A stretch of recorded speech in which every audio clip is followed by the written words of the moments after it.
कैंपियरगंज विधानसभा क्षेत्र के नगर पंचायत कैंपियरगंज के पेट्रोल पंप के सामने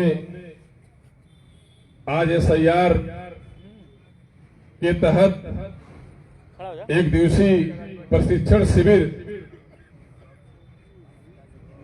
हो रहा है।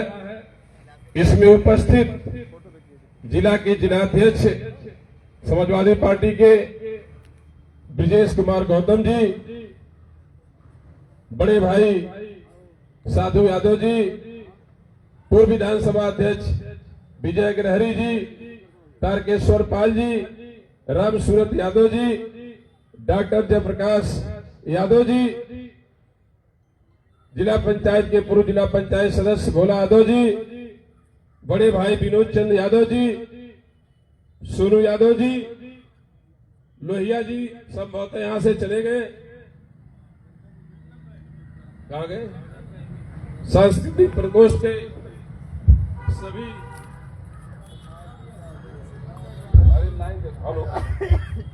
हेलो सांस्कृतिक प्रकोष्ठ के सभी कलाकार भाइयों, नाम लेंगे तो ज्यादा समय लगेगा।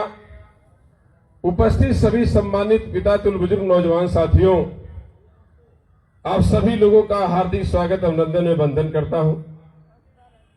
मैं खुद समय नहीं दे पाया हूं एसआईआर कार्यक्रम में, क्योंकि मेरा तबीयत 3 महीने से लगातार सही नहीं था और आप लोगों के बीच में न के बराबर में समय दे पाया। न कभी झूठ बोला हूं, न बोलने की आदत है।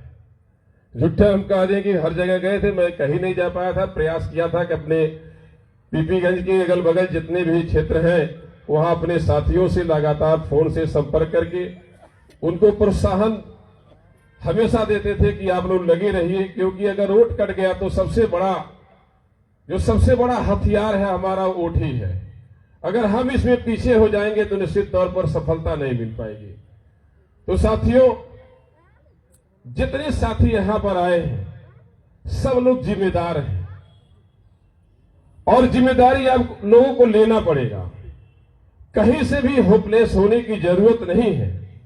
यह मानकर आपको चलना है और निश्चित तौर पर 2027 में आपकी सरकार बनेगी। यह मानकर चलिएगा कि 2027 में समाजवादी पार्टी की सरकार बनेगी। इसी के तहत आपको लगना पड़ेगा। जब भी नया वोटर लिस्ट आ रहा है उसको गहन उसको देखिए पूरा कि हमारा वोट कहां कटा है, कहां से हमको दिक्कत है। वोट जड़वाने के लिए आपको पूरा प्रयास करना हो। साथियों, आपकी ताकत हमारी ताकत है। जब आप हमको ताकत देंगे तभी हम लोग मजबूत होंगे। ज्यादा न कुछ कहते हुए आए हुए सभी सम्मानित साथियों से एक बात पुनः मैं अपील और विनती कर रहा हूं कि जब 2024 का चुनाव हुआ तो किसी को लग नहीं रहा था कि समाजवादी पार्टी के इतने लोकसभा के प्रत्याशी जीतेंगे, लेकिन हमारे सांसद 37 सीट समाजवादी पार्टी जीत कर आई और गठबंधन में 7 सीट लेकर आपके 6 सीट कांग्रेस आई।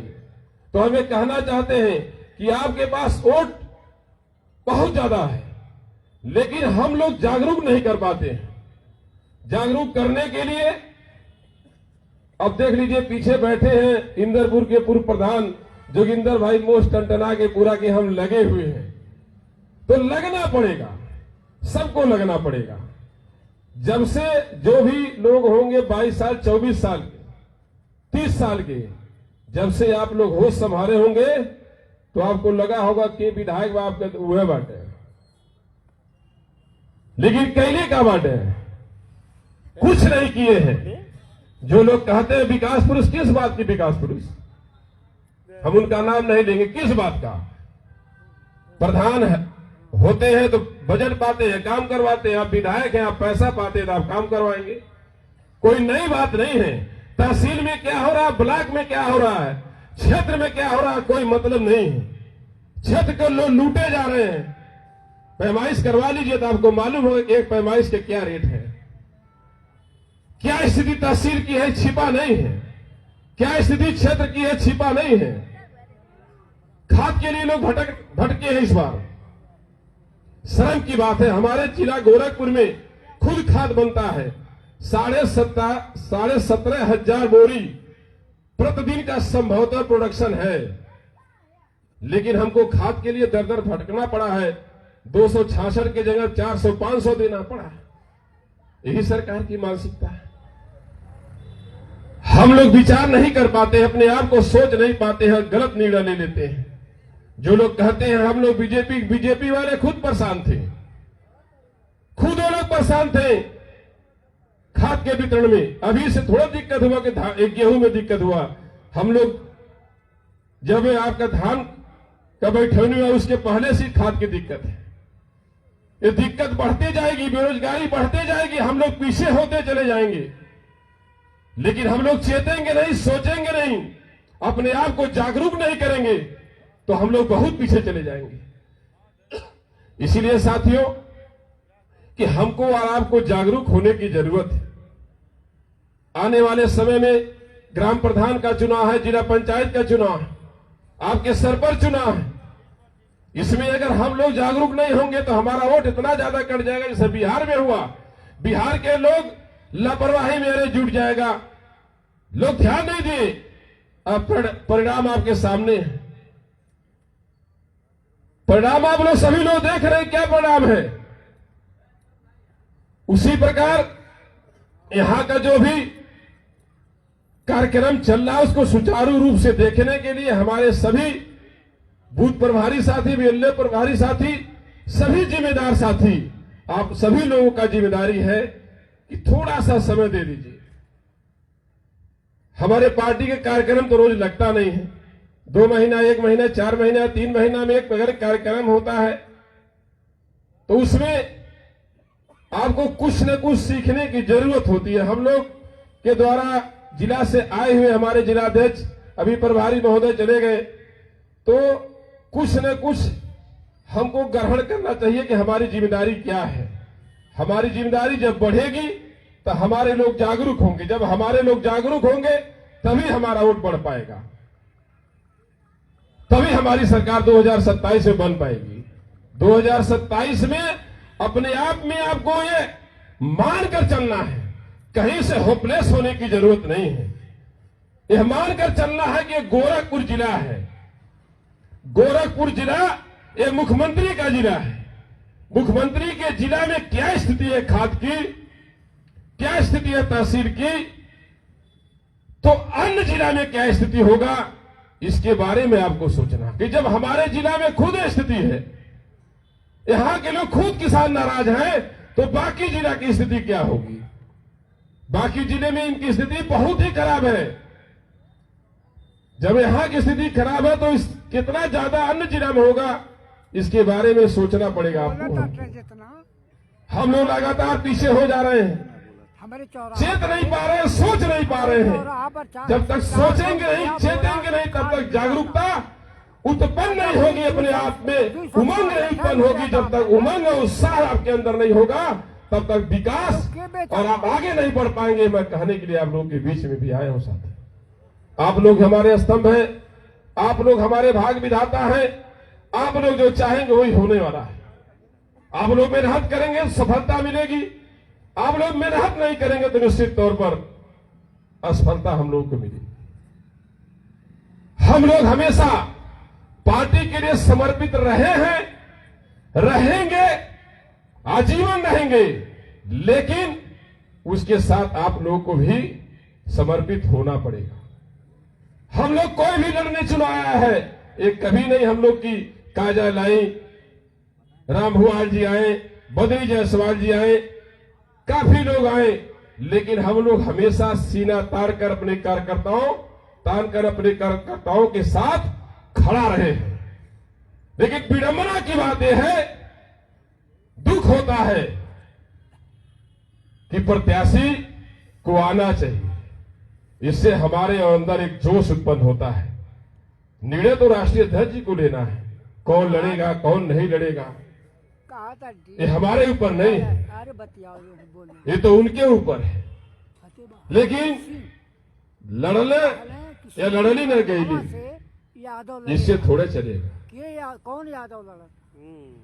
वो केवल उनकी उपस्थिति रहता इस क्षेत्र में, तभी हमको एक ताकत मिलती। वो एक महिला प्रत्याशी थी, किसी की हिम्मत नहीं थी तहसील और थाने से लेकर कहीं पर भी।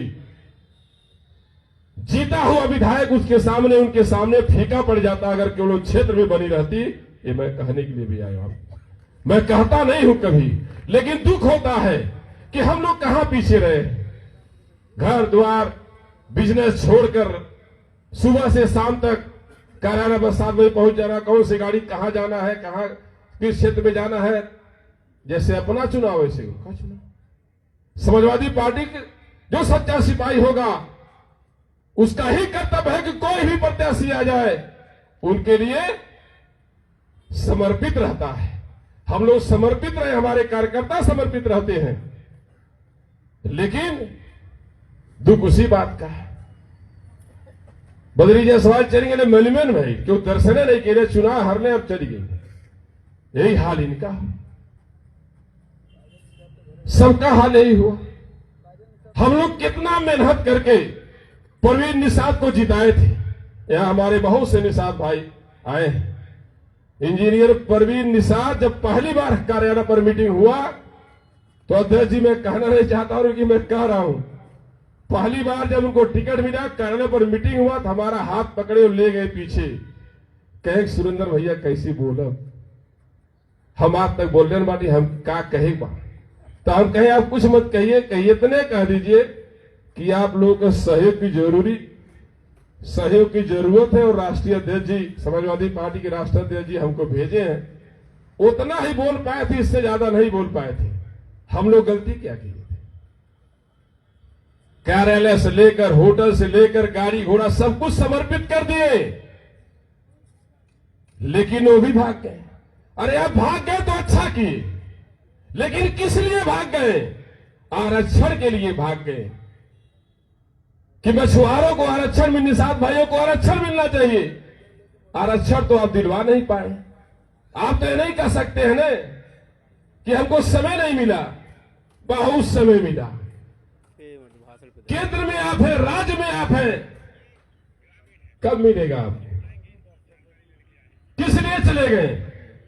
आज आप राष्ट्रीय अध्यक्ष जी को उल्टी सीधी नसीहत देते हैं, जिनको एक शब्द बोलने नहीं आता था, जो हमारे खिलाफ, खुद भाभी के खिलाफ जिला पंचायत के चुनाव में खुद संजय निषाद 743 वोट पाए थे, हम लोग 18,000 कुछ वोट पाए थे। वो आदमी नसीहत देता है, ये मैं कहने के लिए आया हूं।